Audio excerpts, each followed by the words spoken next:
Today we're going to apply everything that we've learned so far about independent and dependent variables on a graph. So we're going to start with a scenario, and it is a baker can produce 40 cookies every hour.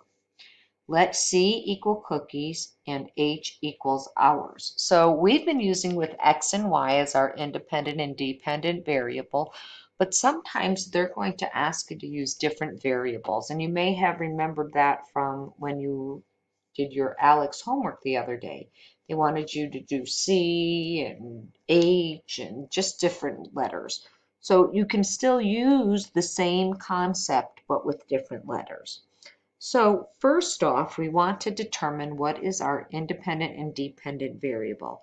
Now I am going to tell you, I will always write my X and Y because that helps me remember. But from this problem here, I need to think about who depends on who or whom, and I also need to think about what would have to come first. So for the independent variable, it needs to come before the dependent. So let's reread it. A baker can produce 40 cookies every hour. So do they need the time or do they need cookies first? Can they make cookies without time? No. So our independent variable is hours, and we're going to make that H. So that means our dependent variable is cookies, which is C. Always think what would come first. So depending on how many hours we have, that's how many cookies we can end up with. Now there's some other very interesting information in here. We have 40 cookies every hour. So we have 40 cookies per hour. Hey, that looks like a unit rate because every hour actually means every 1 hour. So I have 40 cookies every 1 hour. Okay, so now that I know this is going to help me with my input-output chart. So we decided that we have an input-output chart, and we know that the first one is X, the second one is Y, also known as hours and cookies. And I'll just put H and C just to make sure we know. And now let's see if we can use our 0, 0 here. Because part of what we're supposed to do is to put in here what we know, what is given to us. So let's see, if I have no time, can I make cookies? Do I? No, there isn't. So I can go ahead and put 0, 0 in. And then we know that in 1 hour, the baker makes 40 cookies.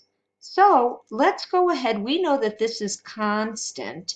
It's going to be the same until I multiply it by a number. 40. So let's find out how many they can make in 2 hours or 3 hours or 4 hours. Oops, that's weird looking 4. Sorry about that. And here, we're going to just do 5 hours. And then you know what? Let's do a dot, dot, dot. And we'll go to 9 hours. So my apologies there. Love my correcting tape. Okay, so now this is where I can look for a pattern. And I know that if I had 0, what did I have to do to get 40? Add 40. What if I add 40 to 40? I get 80. If I add 40 to 80, I get 120. If I add 40 to 120, I get 160. And the final, that for here, we're not going to do that. We're going to use our equation for this one, would be 200. So what does that mean? That means in 4 hours, the baker makes 160 cookies. In 5 hours, he makes 200 cookies.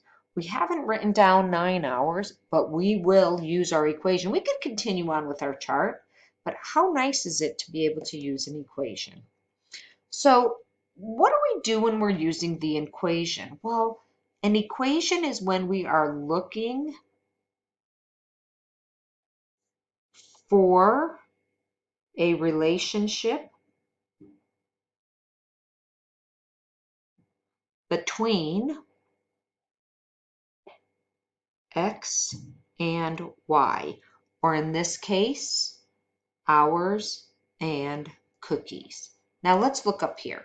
Yes, there is a relationship, but this is only on Y. Well, the relationship I'm looking for is, what did I do to my independent variable to get what did I do to the input to get the output? Basically, and that's why it's called input output. So when I look here, I said that this is my unit rate. So we have cups per hour, and then this is in 1 hour, I have 40 cups. If I know my unit rate, which I do, unit rate, and I'll just write unit rate, then I can solve for any hours. Because what I did was I multiplied x1 by 40. Well, wait, before we even do anything, let's try out this one. So remember when we were making our equations yesterday, we always said y equals, and we said 40 times x, or of course in this case, it would be C equals 40H. C, okay. So let's try this. I'm going to just let's try and see if it works. 40H. I'm going to plug in 2 for H. C equals 40 times 2. C equals 80. Okay, it worked for that one. Let's try one more.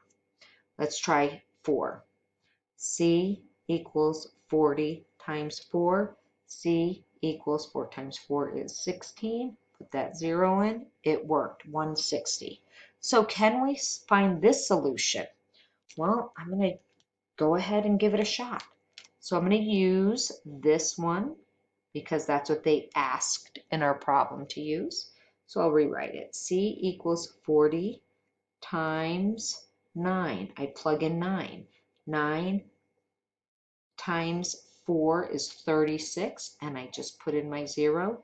So my answer is 360 cookies in 9 hours. So, wow, we learned so much. Look at all that stuff. Well, now we have to graph. So I've got my little grid going, and the first thing I'm going to do is I'm going to make sure that I write X and Y. All right, why not C and H? The reason is because I'm going to write down those. I'm going to label the axes. So let's see. The x-axis is hours, and I'm going to give it some room. And the y-axis is cookies. I'll do it way up here. I want to make sure I have room to do my intervals. Now, so I have hours and cookies. What do I do with a grid? What I have to do is I have to list my ordered pairs. So remember, we have X and Y are ordered pairs. Where are my ordered pairs? Oh my gosh, they're right here, X and Y. So the first one we have is 0, 0. Then we have 140, and I'm just getting it from here.